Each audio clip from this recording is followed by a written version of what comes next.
পূর্ব বর্ধমান কালনা মহামৌসুমী পুজোর মেলায় দেখুন জাদু খেলা।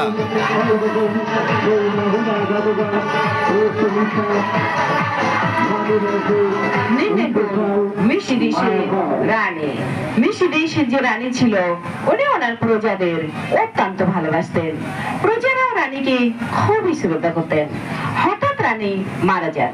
প্রজারা তেমন কি করেন, রানীর মূর্তি একটি কাঁচের তাঁবুর মধ্যে রেখে দেন। তারপরে গভীর রাত্রে প্রজারা ঈশ্বরের কাছে প্রার্থনা করেন, আর রানী একা একা এসে প্রজাদের সঙ্গে দেখা করেন, আবার একা একা অদৃশ্য হয়ে যান। নিন দেখুন মিশিদেশের রানী।